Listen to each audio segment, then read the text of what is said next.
Hi everybody, it's me, Jay, the Friendly Outsider, and I'm here with the new podcast.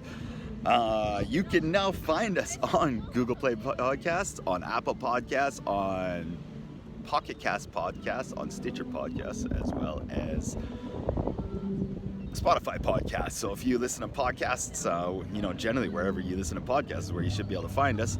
I don't know how easy it will be to find, so let me know if you want it on somewhere else, and I'll get my podcast listed on that as well. In doing this, I've been building the friendly-outsider.com, which is where this podcast is hosted and everything on it. And there you can find links to listen to this podcast. You can find links to follow us on Instagram, Twitter, and Facebook, which I've now made pages for, as well as you can sponsor us through our Patreon link. And when I say us, I mean me, because I'm the Friendly Outsider and I'm doing this all right from the ground up right now.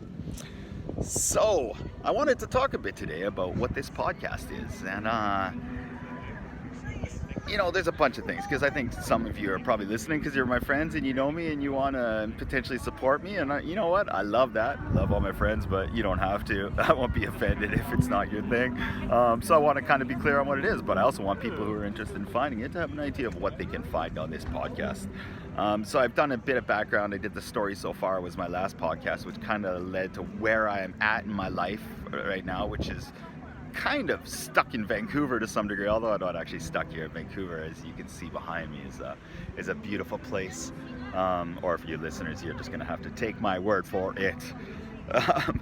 So anyways, my background is I'm Canadian. I grew up in Canada until I was 24, and then I left for the past 20 years. And I spent 20 years traveling.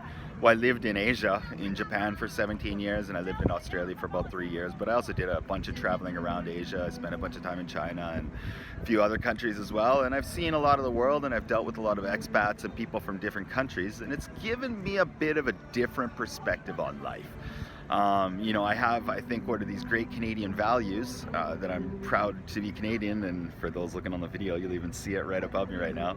I got this in me, but there's also a lot more to me than just what was Canadian, because I essentially left right after university. I went to Japan, and I spent my adult years, my working years, like learning how to integrate into society, integrating into a different society. Not this one, not this Canadian one that I'm around right now, but Japan, which is very different.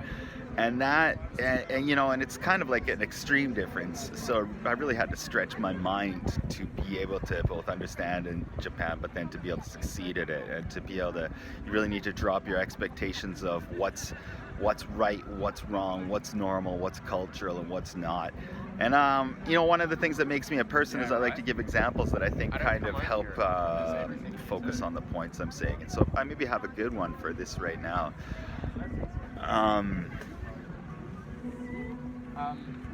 But you know what, maybe I don't. I'm actually just going to keep on going. So that's something about me as well.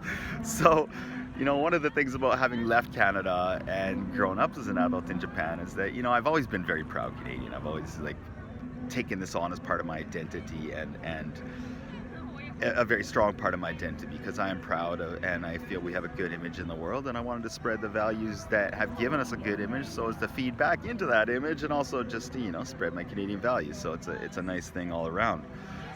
But what ended up happening was that spending my adulthood in Japan,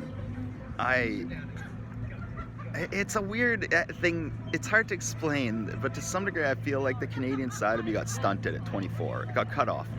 And I left, and all my friends stayed here, and they got married or whatever, and had kids, and some got divorced, and some made new partners or whatever. But and they became adults, and they learned how to be adults here in this land of Canada.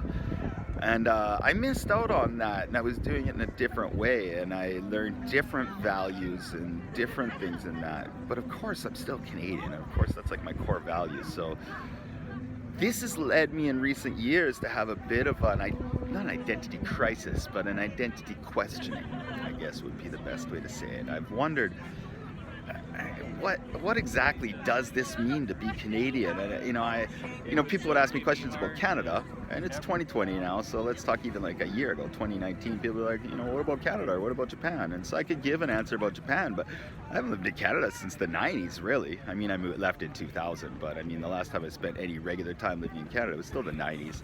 And so how am I supposed to objectively answer how things are in Canada when, the internet's kicked in and I mean the world has changed. It's changed a lot. And so I kind of was like a little like, I know that I'm not lying when I say I'm Canadian and I put that forward as a strong part of my identity, but the other side of it is if someone actually really started to pry and question which parts of my identity are Canadian, my answers would have to be kind of light, because once you start adding any complexity and depth to it, I'd be like, especially since a lot of Canadian and Japanese attitudes do have overlap in them. So it's Japan, if anything, accentuated some of those the Canadianness in me, but of course there's a lot of different stuff too. I mean, it's so different. So that's a lot about what this podcast is going to be. Is I really want to examine identity. What is identity? And I mean, this is an interesting thing. So here's one of those examples. Now I do actually have a good example. So I met a very interesting fella the other day who I hope to get on the podcast at some point. He has indicated that he'd be interested in joining us, but he lives on Vancouver Island, so I don't know when exactly I'll see him next. But shout out to you, Shihong, if you're listening. Anyways, this guy was pretty cool. So he had an interesting background. He is ethnically Chinese, but he grew up the first 14 years of his life in Brunei, which is a small country. They have a sultan, they're a Muslim country, the Sultan of Brunei, and it's near Malaysia. It's on the island. I might be a little wrong on this. I believe the whole island is called Borneo, although maybe just the Malaysian part of it is called Borneo. But it's separate from the mainland part of Malaysia, and Brunei is a small little kingdom within that. And he spent the first 14 years of his life there. But what I found really interesting was he wasn't a Bruneian citizen. He had a passport issued by Brunei. It was a travel document so he could leave and go around. But this document actually said stateless for him. So he was a stateless individual, which is an interesting thing because, I think that's easy for those of us who are stated. I don't know if that's the opposite of stateless, but whatever that would be. I think we take it for granted to some degree, and I say that as someone who's traveled around always. I've always been a proud Canadian, but it's having a state is something that we almost all have. And imagine spending 14 years of your life, your first years of your life, not having that. And how do you have an identity at that point when you're, you and your parents are not of the country you're in? You're allowed to be there indefinitely, but they are very clear that you were not one of them. And so anyways, at the age of 14, I don't want to go too much into his story because I really want to get him on the podcast, but at the age of 14 he moved to Canada.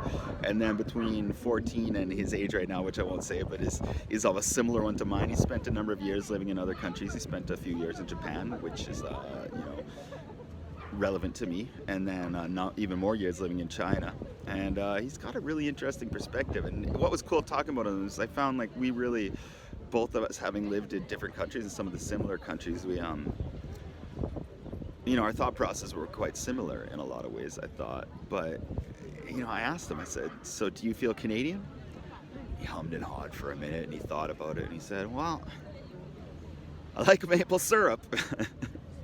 And I laughed at that, because it's like, that is an answer in and of itself. And it's funny, though, that even someone who spent a significant portion of his life here, I don't know if that ends up being a stereotype or a reality. Stereotypes sometimes are based in reality, right? But either way, it's interesting that that's what he picked up on from that, was this idea of, maple syrup as being something by which one could be identified as Canadian. But it wasn't the answer I was looking for. I wanted to really know, because I'm trying to identify that. I was like, yeah, but, do you feel Canadian? He asked me, well, what does it mean to be Canadian? Well, there is the answer this podcast is trying to find, or at least one of them. And that is, what does it mean to be Canadian? Not just Canadian. I'm curious about identity overall, but, being a Canadian, of course, I'm going to work with my own as a point of relevance. But I think that the discussions will feed on to others because, it's interesting. Like when you think of identity, there's different ways you could look at it. You could look at nationality, or you could look at ethnicity. But let's look at that guy, actually, that I was just talking about. So he, growing up, had neither... Well, he had ethnicity. He was of Chinese ethnicity, but he wasn't growing up in China, and he didn't have nationality. So there's an interesting thing. Where does the identity come from? And so then, so his identity, is it where your ethnic background or your national background? Really, what does national backgrounds matter? It's a bunch of lines that people, we didn't even draw them on the actual ground most of the time. They're just like identifiers on a map. It's like, when you're at this location, this is where you're on one country, and a few feet over, you're on another. I mean, there's not actually a line that crosses that between some countries. I mean, between other countries, they are. And as we all know, in some countries, they're trying to build a one. But, that's what I want to discuss, is a lot of identity. So I will be talking to people like Japanese people are, of course, a gimme for me because I can relate to them so well. But I want to talk to people who have become Canadian and people who are of different ethnicities from myself. So, like Asians and black people and whatnot, but are Canadians. Or even, ethnic people different from myself who have moved to Canada to find out what degree they are of Canadian, how if they feel Canadian or not. So going back to, I'm actually not going to go back to him because I really hope he's going to be on the podcast and his story's an interesting one. So anyways, I just thought he was a good example, Shihong, of how, of what this podcast is going to explore, like the different ideas. So, and I've met in the past month while I've been here, I haven't yet been doing podcasts. I actually have been out investigating ideas and talking to people sort of to flesh out some ideas on what I'm going to talk about. And I've met some interesting ones. Like I met an American fella who had spent the last 19 years trying to get permission to live in Canada to become he had permission to be here, trying to become a Canadian citizen. And it was interesting. It was on my birthday, so I was out celebrating a little bit myself. But he was also celebrating because that day he had just received word that he was going to become a Canadian citizen. And this is a man who, for 19 years he had been trying this. He had a bit of a different road. And he also, his name's Walter. I hope to get him on the podcast at some point. He also indicated an interest. So yeah, it's these kind of things are some of the things I'm going to talk about. Other stuff I want to talk about is my reintegration into Canadian society. Now this is an interesting one. There actually is a phenomenon known as reverse culture shock. It's an identified thing. It exists. When people live in another culture for a period of time, coming back to your own has an adjustment period where you learn how to reintegrate into your society and you kind of deal with the same things you deal with initially in culture shock, except now it's reverse culture shock because all of a sudden it's like a place you kind of know. But as I said, I know Canada from the 90s. There wasn't much internet there. I mean, things have changed. There's all, like you could pay for your parking now from your phone, like your car parking. And this wasn't a thing back in the day, and I'm sure you can do that in other countries and stuff like that, but it's these little things. And there's going to be some difficulties. Now, fortunately, I mean, for me, reintegration is an interesting one because it's not just reintegration into Canadian society, but also into Western society. But I did just spend 2.5 years in Australia, and I think I shook off the reverse culture shock in a Western culture with that one. I mean, shook it off, I don't know. I think I dealt with most of the issues. Like I was back in the West, I had employment in companies. Of course, some of those differences are going to be different, but if you consider like the difference between, I just tried to show it, but I'm trying to do this in audio thing, so I'm not going to show it. But if you consider the difference between cultures, let's say American culture is on one end, on the left, as individualism, and then you put Japanese culture on the right as groupism. Canada or America's going to be on the far left. Canada and Australia are going to be a little bit more towards the right, but still well left of the center of that, where Japan's going to be on the far right. So coming back to Australia was such a big stretch back to the west that even though it wasn't the same as Canada, Australia and Canada were similar enough that I was able to deal with those reverse culture shock issues there. But I'm coming into Canada now, and one thing I'm realizing is that Canada and Australia actually are quite different cultures, more than I had realized. But until I came back, I didn't have that perspective, because I hadn't been in Canada for so long before I went to Australia to really give it a proper comparison. So I thought they were very similar, which looking from Japanese culture they are, but there are a lot more differences than I had realized. So, since I am talking about reintegration into Canadian culture, I'll give actually an example of the type of thing I'll be talking about in this podcast. It's a smaller anecdote, but it's an issue that I ran into that isn't something I have ever actually really dealt with before, ever. So I'm a member of a tech community because I'm a tech guy, and I'm actually going to talk about that later in this podcast. But I went to the tech meetup for this group last week. They do it about once a month in most cities in the world, actually, with this community. So it's kind of nice being someone as a member of that community, and I have a bit of a name in it. I can actually go to these places and be able to meet people, and not just me. I mean, it doesn't have to have a name. Anyone can really do it that's in the community. But it's pretty cool. We have this community, and all around the world of people who, even though it's a tech thing, it's around a piece of software. It's a way to meet people. It's nice, actually. It's comforting to be able to have a community out there. So I went to the meetup and I had a good time. I met some people, and then the next day, we got a chat channel where you can talk, and they invited me into it. So I got invited in. Put on my first comment, number 1. Hey guys, thanks for last night. Had a good time. Blah blah blah. Something along that lines. Well, another member of the group who I haven't met in person yet, but he wasn't at the meetup I was at, commented on my post or my comment. He's like, I can't remember exactly the wording he used, but maybe we could not, guys, as some of us are, or some people are girls or non-binary or something along that line. And it was like, I've never really been called out for this stuff. The world changed while I was gone. And my reply to him, which is, basically was what it comes down to. I was like, I've been away for 20 years, and the lingo must have changed while I was gone, because I thought guys was like a unisexual term to refer to both males and females. And I guess the world's moved on without me is what I put it, which is kind of a little passive aggressive, but I was also taking his lesson to myself. You know what? You can say stuff like that, and some people are going to comment, so maybe you should find other ways to say it. Because I don't know.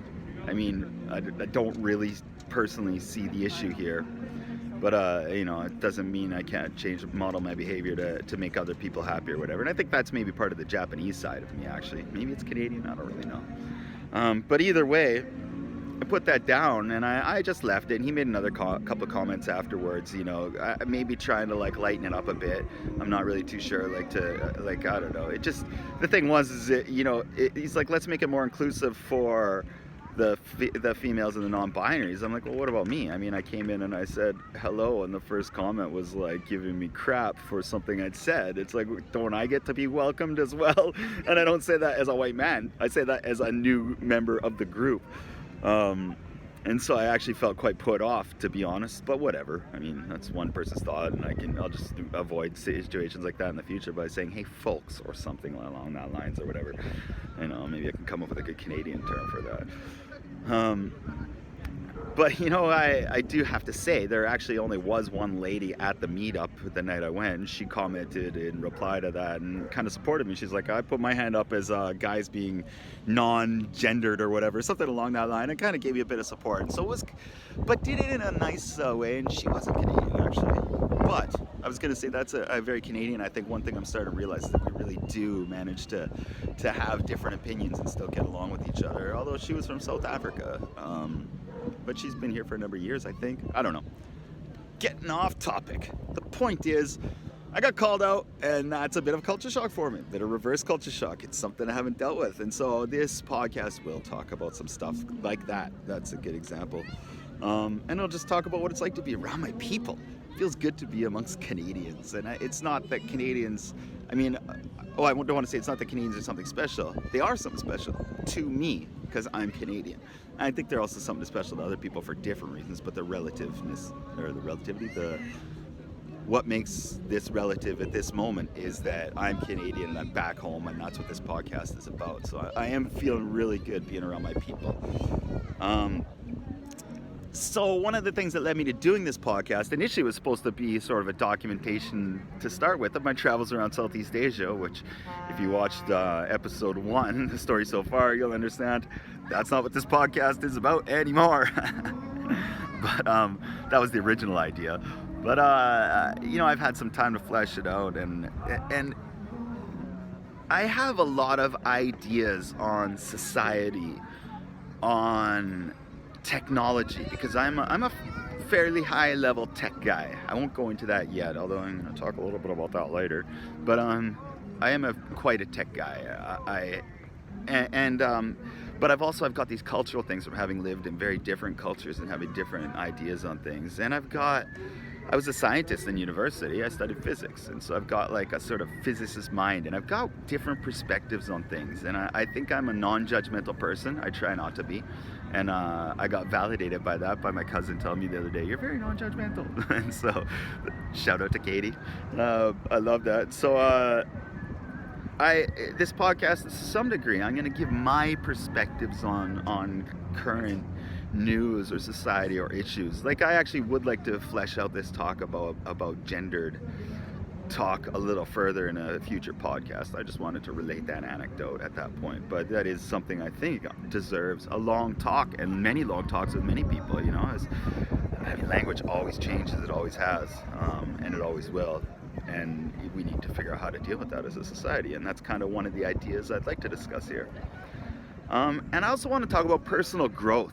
So, you know, after 20 years overseas, I'm coming back. I'm sort of restructuring my life. I've realized some flaws in me as a human being, and some things that I thought were just eccentricities or even cute. You know, I'm realizing there's another side of the coin to all those, and some, you know, at some point, those costs come due, and I'm starting to pay for some as I'm older. So I want to grow. I want to try new things. I want to do new things. That was like why I started yoga a couple of years ago, and one of the reasons why I came back to Canada and stuff like that. So I'm gonna talk about the difficulties I'm facing, and I also kind of want to talk a bit about depression.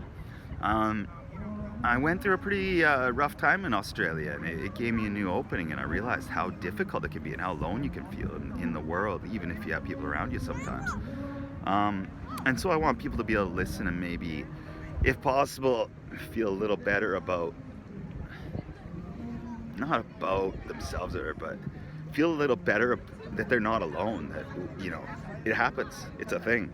And so, you know, so to kind of tie all this together, one of the things that I've realized, I thought it was a skill, is that I'm really quick on my feet. I'm very adept at taking the current situation on something and making a decision, sometimes without enough information to be able to make what one would be called a proper decision. But I have a pretty good batting average, I think. I make solid business decisions and stuff like that, and I have good intuition. So, so there's always an other side of the coin, and that's actually going to be a podcast in itself, the other side of the coin. I've got a bunch of ideas going around in my head, but one of the things I've discovered is that I'm very antithetical to setting goals. I like to set direction. These are some ideas, this is what I'm working towards, but I like to be flexible, and I think that's a good thing, but you also need to start setting some goals. So I've set two in specific. One is a realistic, hard goal with a specific deadline. And with this one, I'm going to get into this a little bit later, but in my personal life, I've got a project that I want to get done before, I want to have the beta ready for the end of March. And I'm going to talk about that a little bit after in this podcast. But the other one, I set sort of a little loftier goal, but I think it's a solid one. And I think it's something that gives me like something where, a marker where I can really, if I can get this podcast at that point, I'll feel I've achieved it. And I want to get Russell Peters on my podcast. That's my goal. And is it lofty? Yep. And is it realistic? Maybe, maybe not. We'll see how she goes. But I think he'd be awesome for it because he is an Indian Canadian. You know, he grew up Canadian, but he's of Indian descent. And I listen to him on podcasts. And one thing I appreciate about Russell Peters, he's really good at projecting being Canadian, but in a realistic thing. He talks about how like being an Indian in like the 80s in Canada was like basically people felt justified to be racist against you at that point. It wasn't easy for him, and stuff like that. So I think as far as identity and questions in those regards go, he would and I'm gonna say will make an excellent guest for that. Sorry to those of you who are watching, I'm gonna put on a jacket while I'm talking because it's chilly out here. And so that's my goal. How many episodes? Can I do it in 30? Can I do it in 100? I don't know. We'll see, guys. I'm gonna try though. Russell Peters. Hope I can talk to you someday, dude, because you're an awesome dude. So yeah. So I'm gonna talk about stuff like that though, like challenges, like setting goals. It's really, I have a hard time doing that as a person. And I'll get into more about why that is in future podcasts, but for me, it is something I have a hard time doing, like setting a specific, like defined goal. Um, got a little windy and colder in this year, Vancouver. Had to put on a coat. All right, and so the other thing I'm going to talk about in this podcast is, it's kind of weird, it's tech. And I'm going to talk about some stuff will be like introducing tech like Bitcoin to the layman. As Bitcoin is something I understand. Well, I'm going to actually, sorry, Bitcoin is the wrong term. Blockchain technology is the better way to go. Blockchain technology is something I understand quite a bit. Bitcoin is an implementation of blockchain technology, and I'll probably talk about that as well when I talk about blockchain on a future podcast. But some of these aren't going to interest you, and some of and I say that for everyone. Some people will be interested in my tech stuff and not the identity stuff, and you know what? That's fair and that's cool. And some of you aren't going to be interested in any of it, and well, thanks for listening this far if you got this far. But for the rest of you who stick around, happy to have you inside. And so sometimes I'll be putting up like tech presentations I do, which really aren't going to interest 99% of the people I would imagine who listen to my podcast. But this is what I am. This is who I am. And that doing these tech presentations is something I do, and I want this podcast to be an outlet for me creatively. I'm hoping I can bring people together in ideas and thoughts, and introduce some people to the issues that I'm facing myself, so people can think about them themselves as well, and we can all, life is a journey. Life is change. Life is, there is no end. Actually there is a very solid end, but there's no there's no end to the learning or the discovery or the journey. I mean, right until the day we die, we're still keeping on living. So that's the kind of things I want to talk about, and I want to talk about them with you, and I want to get new ideas, and I want to get cool people and find out interesting ideas about being Canadian and being human and making ourselves better and what that means, and maybe discuss some of the difficulties I'm having and stuff, and take it from there. So, as I said, I'm the friendly outsider, and I'm welcoming you inside, into my head. And with that, I'm going to finish it off. So if you liked what you've been listening to and you want to hear more, do all that stuff. Following, favoriting, liking, commenting, do it everywhere. I'm going to try and follow it all, and we'll see you later. Thanks, guys.